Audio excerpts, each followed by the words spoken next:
आज इकोनॉमिक्स का first class session 2025-26 के 12th के स्टूडेंट, चाहे उनका बोर्ड कोई भी हो, CUET 2025 में बैठने वाले स्टूडेंट, स्टेट या टीचर लेवल का BPSC या CA फाउंडेशन,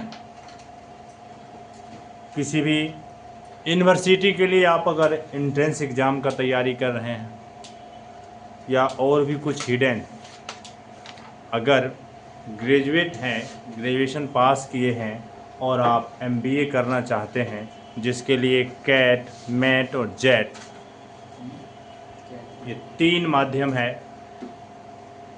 किसी भी क्षेत्र में आप जाना चाहते हैं जिसका एंट्रेंस देना है और आप कॉमर्स स्ट्रीम से हैं, तो आज का क्लास सभी के लिए महत्वपूर्ण है।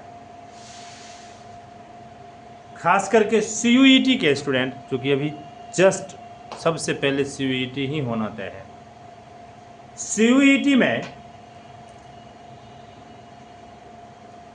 स्टेट बोर्ड और सेंट्रल बोर्ड दोनों के सिलेबस को मिक्स कर दिया गया है। इकोनॉमिक्स चैप्टर में स्टेट बोर्ड और सेंट्रल बोर्ड के सिलेबस को मिक्स कर दिया गया। सेंट्रल बोर्ड, जो लोग अभी 12th अपीयर हुए हैं, एग्ज़ाम दिए हैं, रिजल्ट के वेटिंग में हैं, उनका सेंट्रल बोर्ड में देखे कि सिलेबस था मैक्रो इकोनॉमिक्स और इंडियन इकोनॉमिक्स। CBSE वालों के लिए उनका सिलेबस था मैक्रो इकोनॉमिक्स और इंडियन इकोनॉमिक्स, जबकि स्टेट बोर्ड, खास करके क्लास 12th के बिहार बोर्ड के स्टूडेंट के लिए, क्लास 12th के बिहार बोर्ड के स्टूडेंट के लिए सिलेबस बनता है माइक्रो इकोनॉमिक्स और मैक्रो इकोनॉमिक्स। और आप इस तरह से सभी को जोड़ दें तो CUET के लिए सिलेबस है, स्टेट के लिए सिलेबस है, मैट, जेट, कैट के लिए सिलेबस है माइक्रो, मैक्रो और इंडियन इकोनॉमिक्स। कुछ भी टॉपिक कम नहीं है। माइक्रो का सारा टॉपिक, जिसके अंतर्गत introduction of economics, introduction of micro economics, differences micro और मैक्रो का, फिर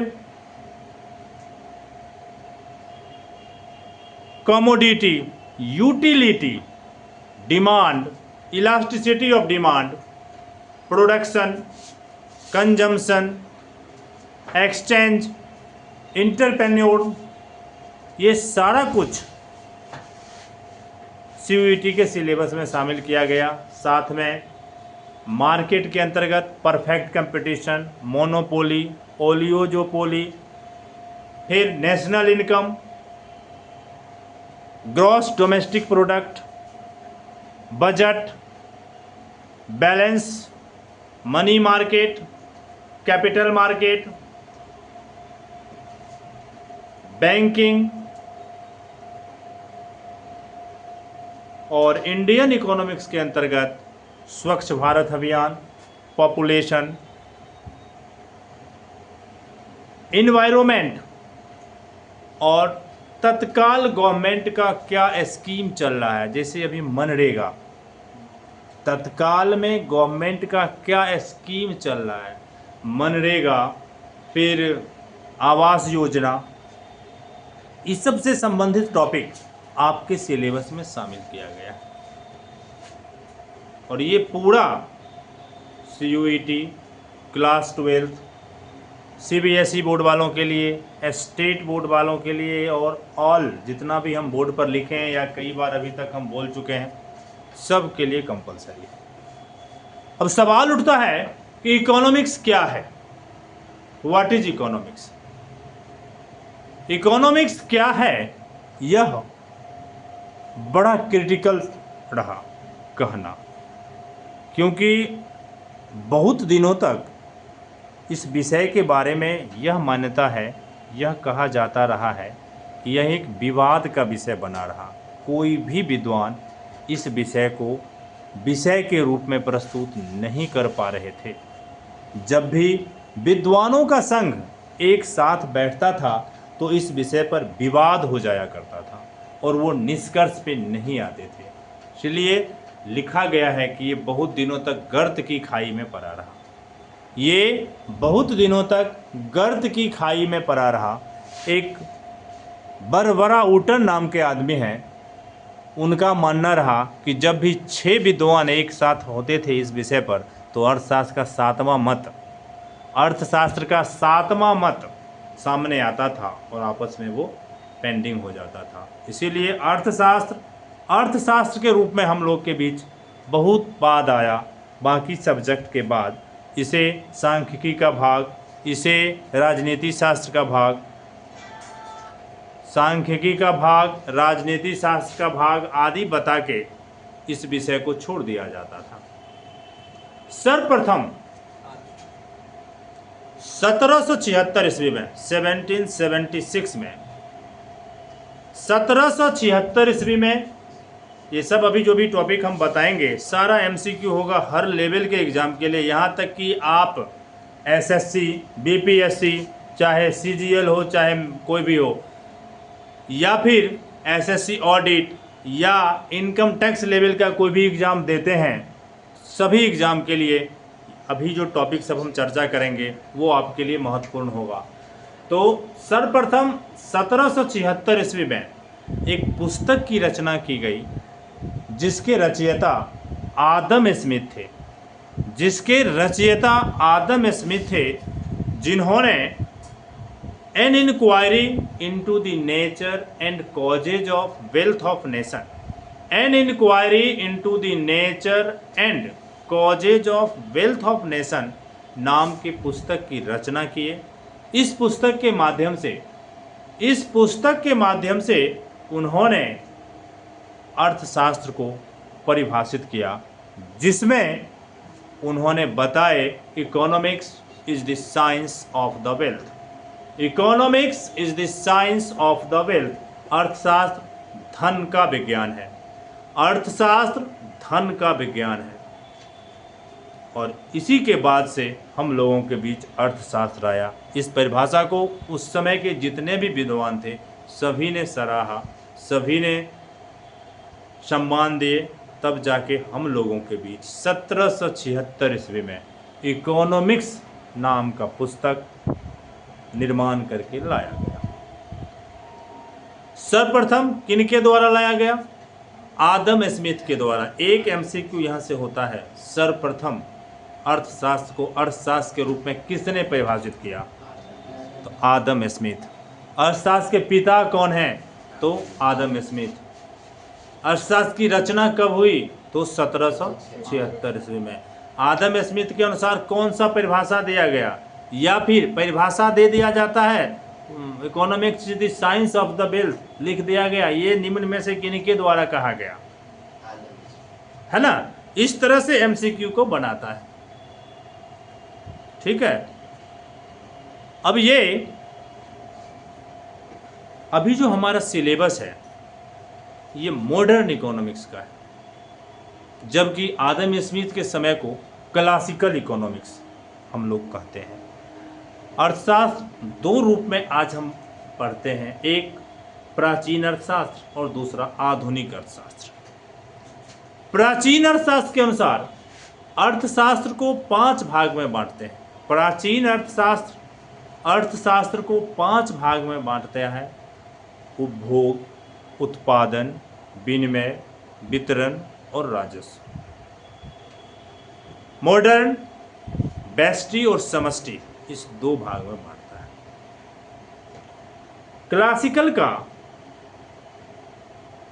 उपभोग, उत्पादन और विनिमय को माइक्रो इकोनॉमिक्स का पार्ट बना दिया गया और वितरण और राजस्व को मैक्रो इकोनॉमिक्स का पार्ट बना दिया गया। चीज़ वही है, उस 5 को शॉर्ट करके 2 भाग में कन्वर्ट कर दिया गया। सारा कुछ वही है, कुछ भी अलग नहीं है। अब 5 भाग में प्राचीन अर्थशास्त्री अर्थशास्त्र को बांटे। इसके साथ ही आदम स्मिथ जो परिभाषा दिए, उस परिभाषा में वो लिखे कि अर्थशास्त्र धन का विज्ञान है। अर्थात सब कुछ किसको बना दिए? धन को। अर्थात मानव के बारे में कुछ भी नहीं बताए कि इस दुनिया में मानव का स्थान क्या है, सब बता दिए धन को। अर्थात मानव से पहले धन, ये उन्होंने प्रूफ किया। तो जब इनके बाद का जनरेशन डेवलप हुआ तो वो जब इस परिभाषा के बारे में अध्ययन किए तो उसमें से ये डिमेरिट निकाले कि ये तो सब कुछ धन को मान लिए, जबकि धन मानव के लिए है, मानव तो धन के लिए नहीं है। अर्थात ये तो कहना सही नहीं है। धन बना है मानव के लिए, मानव तो धन के लिए नहीं बना है। तो आदम स्मिथ के इस परिभाषा को 1844 ईस्वी में कैम्ब्रिज यूनिवर्सिटी के प्रोफेसर, ये भी एमसीक्यू में पूछता है, कैम्ब्रिज यूनिवर्सिटी के प्रोफेसर मार्शल किस यूनिवर्सिटी के प्रोफेसर थे? कैम्ब्रिज यूनिवर्सिटी के प्रोफेसर मार्शल ने आलोचना किए और आलोचना का स्टेटमेंट दिए कि आदम स्मिथ के द्वारा सब कुछ धन को मान लिया गया है। अर्थात उनके नज़र में मानव का स्थान धन के स्थान के बाद है, जो उचित नहीं है। और इस परिभाषा को काट के एक पुस्तक लिखे जिसका नाम प्रिंसिपल ऑफ इकोनॉमिक्स था। 1844 ईस्वी में एक पुस्तक की रचना किए जिसका नाम प्रिंसिपल ऑफ इकोनॉमिक्स था। उस पुस्तक के माध्यम से आदम स्मिथ महोदय ने अर्थशास्त्र को अपने रूप में परिभाषित किए और बताए अर्थशास्त्र भौतिक कल्याण का शास्त्र। अर्थशास्त्र भौतिक कल्याण का शास्त्र है। और यहाँ से भी एक परिभाषा, ये ऑब्जेक्टिव आता है, अर्थशास्त्र को कल्याण शब्द से किसने संबोधित किया? तो या कल्याण का संबंध किस अर्थशास्त्री से है? तो कल्याण का संबंध प्रोफेसर मार्शल से। ठीक है, इनके द्वारा किस पुस्तक की रचना की गई? इनके द्वारा प्रिंसिपल ऑफ इकोनॉमिक्स की रचना की गई। कब किए? 1844 ईस्वी में। इनका परिभाषा क्या है? तो अर्थशास्त्र भौतिक कल्याण का शास्त्र है। अर्थशास्त्र भौतिक कल्याण का शास्त्र। ठीक है, अब ये परिभाषा भी चलते रहा बहुत दिनों तक। फिर 1932 ईस्वी में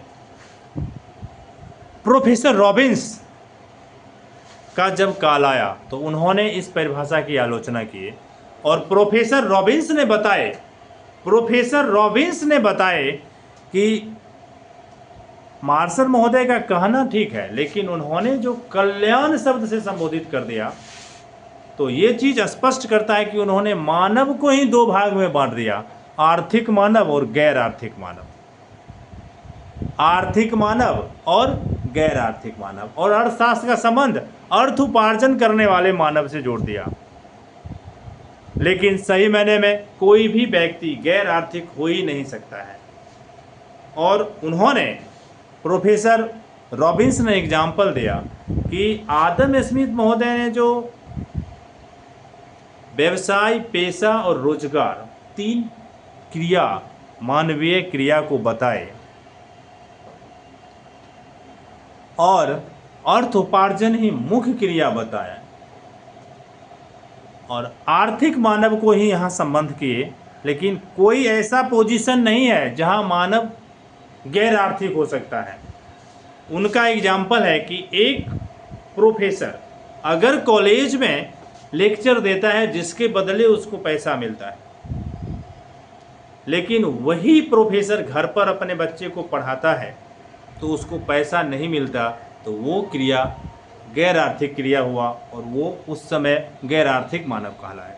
रॉबिन्स का मानना है कि नहीं, अगर वो प्रोफेसर खुद नहीं पढ़ाता तो अपने बच्चे को पढ़ाने के लिए टीचर तो रखता, और खुद से पढ़ा रहा है तो उस पैसे का तो वो बचत कर रहा है जो उस टीचर को पेमेंट करता, उस पैसे का बचत कर रहा है जो वो टीचर को पेमेंट करता। तो वो भी तो एक बचत है, वो भी तो एक अर्थ को इनडायरेक्ट वे में बचाने की क्रिया है। इसीलिए मनुष्य के द्वारा किया गया कोई भी कार्य गैर आर्थिक कार्य हो ही नहीं सकता। अतः इनका परिभाषा गलत है। और 1932 ईस्वी में प्रोफेसर रॉबिन्स ने परिभाषा दी है कि अर्थशास्त्र चयन का तर्कशास्त्र है। अब इस पे वो बताए कि मनुष्य की आवश्यकताएं अनंत है, मनुष्य की आवश्यकताएं अनंत है, लेकिन उसके पूर्ति के साधन सीमित है। सपोज करो एक व्यक्ति जो सरकारी नौकरी करता है, जिसका सैलरी सपोज करते हैं हम कि 50,000 है, उसके हाथ में काट छांट के 50,000 आता है। अब उस महीने में 50 तरह का उसका खर्चा भी होगा, तो उस 50,000 रुपया को किस तरह किस किस खर्चा पे इन्वेस्ट करे कि कोई भी खर्चा उसका बचा न रह जाए। तो ये जो उस धन का वो विभिन्न आवश्यकता पर जो खर्च करता है, उस खर्च करते समय वो चयन करता होगा कि सबसे पहले जरूरी क्या है, फिर उसके बाद जरूरी क्या है, फिर उसके बाद जरूरी क्या है। एक बार तो 50 आवश्यकता का पूर्ति नहीं करता होगा। सबसे पहले जो सबसे ज़्यादा महत्वपूर्ण है उसका पूर्ति, फिर उससे कम महत्वपूर्ण का पूर्ति। इस तरह से वो सिलसिलेवार ढंग से आवश्यकता का पूर्ति करता है। तो यही अर्थशास्त्र है। अर्थशास्त्र धन सीमित है, उस सीमित धन से असीमित आवश्यकता की हम पूर्ति कैसे करें, सीमित साधन से असीमित आवश्यकता की पूर्ति कैसे करें कि हमें अधिक से अधिक संतुष्टि मिले, ये अर्थशास्त्र है। और इस तरह से वो बताए अर्थशास्त्र चयन का तर्कशास्त्र। ठीक है, आज यहीं तक हम रखते हैं, आगे धीरे धीरे हम डालेंगे सब कुछ। आप लोग इसमें से सुन के जो लगे जरूरी उतना लिखिएगा। जैसे अर्थशास्त्र को सर्वप्रथम किसने परिभाषित किया, अर्थशास्त्र को उन्होंने क्या परिभाषा दिया, कब दिया, क्या पुस्तक लिखा गया, इसी तरह दूसरा फिर तीसरा सबको लिखें।